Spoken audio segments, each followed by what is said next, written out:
रोकूंगी, मैं चिल्ला दूंगी। साकुरा के ये चीज बोलते ही सास्की अचानक से साकुरा के पीछे आ जाता है और बोलता है, साकुरा तुम्हारा बहुत बहुत शुक्रिया हर चीज के लिए। और ये बोलकर सास्की साकुरा की गर्दन पर एक वार करता है और उसे बेहोश कर देता है। और इसके बाद सास्की यहाँ से चला जाता है। सास्की फाइनली विलेज के बाहर पहुंचता है जहाँ पर ये चारों उसका इंतजार कर रहे थे। सास्की के आते ही ये लोग बहुत इज्जत से पेश आते हैं सास्की के सामने और अपने पहले वाले बर्ताव के लिए ये सास्की से माफी मांगते हैं। और सास्की को कोई भी फर्क नहीं पड़ता है और सास्की अपने भाई से बदला लेने की खातिर और ज्यादा ताकतवर बनने के लिए इन चारों के साथ ओरोचिमारू से मिलने चला जाता है। अब अगली सुबह 6 बजे साकुरा बेहोश होकर एक बेंच के ऊपर पड़ी होती है और तभी यहाँ पर 2 चुनिन्स आ जाते हैं जो कि लेडी सुनाडे का कुछ सामान वगैरह लेकर जा रहे थे। और तभी इन दोनों की नजर साकुरा पर जाती है और ये दोनों साकुरा को होश में लेकर आते हैं। साकुरा होश में आते ही सोचती है कि सास्की हमेशा के लिए विलेज को छोड़कर जा चुका है ओरोचिमारू के पास, और रोते रोते उन दोनों चुनिन्स को ये बात बताती है। और ये दोनों ये खबर सीधा लेडी सुनाडे को जाकर बताते हैं। और जब सुनाडे ये सुनती है तो वो बुरी तरह से चौंक जाती है। मुझे यकीन नहीं हो रहा, तो ओरोचिमारू सास्की उचिहा के पीछे है। इसका मतलब है वो उचिहा की ताकत को पाना चाहता है। अगर ऐसा है तुम दोनों शिकामारू को यहाँ पर बुलाओ जल्दी। शिकामारू होकागे ऑफिस पहुंचता है और लेडी सुनाडे उसे सब कुछ बताती है कि कैसे सास्की विलेज को छोड़कर जा चुका है। क्या सास्की चला गया,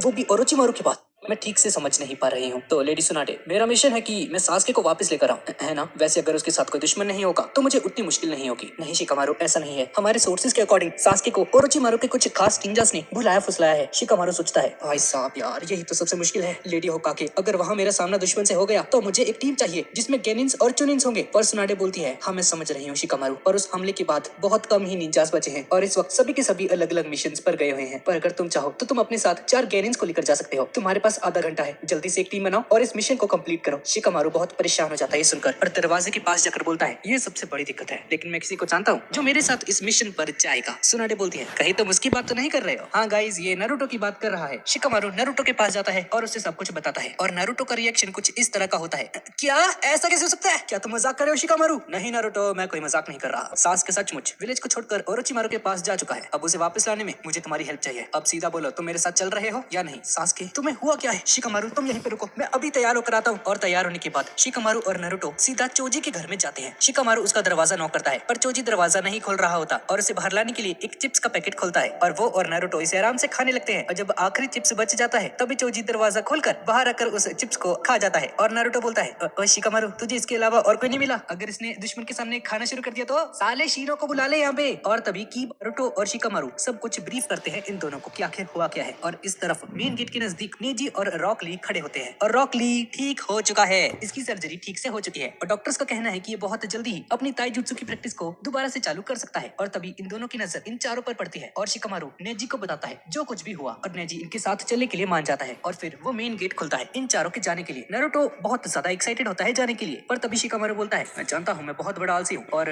तुम मेरे ऑर्डर्स को शायद से ना भी मानो, पर क्या करें, लेडी सुनाडे ने मुझे इस टीम का लीडर बनाया है। और भाई ये चोजी ने इंटरफियर क्यों पैर रखा भाई सर पे, ये क्या भाई? नेजी बोलता है, शिकामारू क्या तुम्हारे पास कोई अच्छा सा प्लान है? मैंने सुना है कि सास्की के साथ कुछ बहुत ही खतरनाक लोग हैं। हाँ वैसे देखा जाए तो एक रेस्क्यू ऑपरेशन जैसा है, लेकिन सास्की अपनी मर्जी से गया है, इसलिए दुश्मन के पास एक बहुत बड़ा एडवांटेज है। मैं अपनी पूरी कोशिश करूंगा, लेकिन अगर तुम में से किसी ने मेरे ऑर्डर्स को फॉलो ना किया तो हम सब लोग मर सकते हैं। और शिकामारू अपना प्लान उन चारों को समझाता है, ध्यान से सुनो, हम पांचों एक कतार में जाएंगे, सबसे आगे तुम रहोगे कीबा, तुम और तुम्हारा डॉगी आकामारू लैंड ऑफ फायर के जंगलों को अच्छे से जानते हो और तुम्हारी सूंघने की शक्ति सबसे ज्यादा है, इसलिए तुम सास्की की स्मेल से उसका पता लगाओगे। और तुम्हारे पीछे मैं खुद रहूंगा और तुम्हारे पीछे रहकर मैं अपने पीछे वालों को आसानी से ऑर्डर्स दे सकता हूँ अपने हाथों के इशारों से, और बीच में तुम रहोगे नारुतो। ये वाली पोजीशन तुम्हारे लिए बेस्ट है क्योंकि तुम आसानी से अपने आगे और अपने पीछे देख पाओगे। उसके बाद चोजी, तुम नारुतो के पीछे रहोगे, तुम्हारी फिजिकल ताकत हम सबसे ज्यादा है। और सबसे आखिर में नेजी, तुम रहोगे, तुम्हारी पोजीशन सबसे ज्यादा मुश्किल है। मैं चाहता हूँ कि तुम अपने ब्याकुगन की हेल्प से पीछे की तरफ ध्यान रखो। शिकामारू अपनी फॉर्मेशन को एक कागज के ऊपर ड्रॉ करता है और उन सभी को अच्छे से समझा देता है। तुम सभी लोग अब इसे ध्यान से देखो, ये डायग्राम दिखाता है कि तुम कौन से हमले के लिए जिम्मेदार हो। कीबा आगे की तरफ दिखेगा और मैं कीबा के सहारे खतरे को भांपकर तुम सभी को ऑर्डर्स दूंगा। नारुतो तुम बाईं ओर देखोगे, चोजी तुम दाईं ओर, और नेजी तुम अपने ब्याकुगन की हेल्प से पीछे की तरफ देखोगे। मुझे लगता है तुम सभी को समझ में आ चुका होगा। अगर कोई क्वेश्चन है तो तुम पूछ सकते हो। भाई साहब सही है भाई, शिकामारू तो जीनियस 200+ IQ लेवल। और शिकामारू बोलता है, जहाँ तक मैं जानता हूँ सास्की और मैं बहुत करीबी दोस्त नहीं है, मुझे तो सास्की पसंद तक नहीं है, लेकिन वो एक लीफ निंजा है बिल्कुल हमारी तरह, और उसे बचाने के लिए मैं अपनी जिंदगी को दांव पर भी लगा सकता हूँ। यही हमारा निंजा वे है। क्या बात है शिकामारू, लगता है चुनिन बनने के बाद तुम्हारा दिमाग काम करने लग चुका है। ठीक है, हमें यहाँ से चलना चाहिए। ये पांचों जाने लगते हैं, लेकिन तभी साकुरा यहाँ पर आ जाती है। अब ये रोएगी यार, ये देखो रोने लगी भाई, और रोते रोते बोलती है नारुतो मैं तुमसे विनती करती हूँ किसी भी तरीके से सासुके को वापस लेकर आओ। साकुरा को ऐसा देखकर नारुतो एक पॉजिटिव स्माइल के साथ बोलता है साकुरा मैं तुमसे वादा करता हूँ मैं कैसे भी करके सासुके को वापस लेकर आऊंगा। और फाइनली ये पांचों सासुके को वापस लाने के लिए यहाँ से चले जाते हैं। और दूसरी तरफ सासुके और वो चारों निंजास लैंड ऑफ फायर के आधे जंगल को पार कर चुके हैं। और तभी ये एक जगह पर रुककर साकोन सासुके को बोलता है सासुके आगे जाने से पहले हमें कुछ काम करने हैं। कैसा काम? आगे जाने से पहले तुम्हें एक बार मरना पड़ेगा। ये एक बहुत ही खास तरह की दवाई है, तुम्हें इनमें से एक लेना होगा। क्या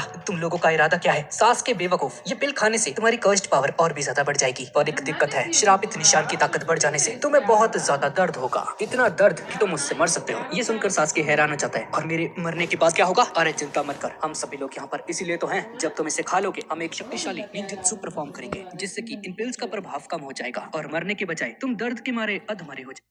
बहुत सोच समझने की बात सासुके उनमें से एक पिल निकाल कर खा लेता है। और इसके बाद जैसा कि साकोन ने बोला था, सासुके को बहुत ज्यादा पेन महसूस। जंगल के आगे हिडन विलेज के कुछ जोनिन्स अपना मिशन खत्म करके विलेज की तरफ लौट रहे होते हैं। और हम देखते हैं गेनमा को, जो कि चुनिन एग्जाम के फाइनल टेस्ट का इंस्ट्रक्टर होता है। गेनमा सेंसे को लगता है कि उनकी तरफ कुछ लोग आ रहे हैं, उन्हें शक होता है कि ये दुश्मन भी हो सकता है। और चेक करने के लिए ये अपने एक साथी को लेकर इन चारों के पास जाता है। इन्हें भी लगता है कि दो लोग बहुत तेजी से इनकी तरफ आ रहे हैं। और इसके बाद ये दो जोनिन उन चारों को पकड़ लेते हैं। ये बंदा देखकर समझ जाता है कि वही लोग हैं जब उस विलेज पर हमला हो रहा था। इन्होंने ही उस बैरियर को क्रिएट किया था। इन्होंने ही थर्ड होकागे और ओरोचिमारू के चारों तरफ वो बैरियर बनाया था, जिसकी वजह से लॉर्ड थर्ड होकागे की मौत हुई थी। और ये चारों निंजास अपनी कर्स्ड साइन को अपनी पूरी की पूरी बॉडी में फैला देते हैं। और इनके बीच एक फाइट शुरू हो जाती है। अब इनके दोनों साथी, अब बहुत देर बीत जाती है लेकिन ये दोनों वापस नहीं आते इन दोनों के पास। और ये दोनों चेक करने जाते हैं कि ये आखिर कहाँ रह गए। और थोड़ी देर बाद ये लोग उन दोनों को ढूंढ लेते हैं और ये दोनों पूरी तरह से जख्मी हो चुके हैं। यहाँ पर इतनी खतरनाक लड़ाई होती है कि यहाँ का पूरा नक्शा ही बदल जाता है। शिजू ने अपने मेडिकल जुत्सु की हेल्प से इनके जख्मों को ठीक करती है। तभी गेनमा सेंसे बहुत मुश्किल से बोलते हैं वो चारों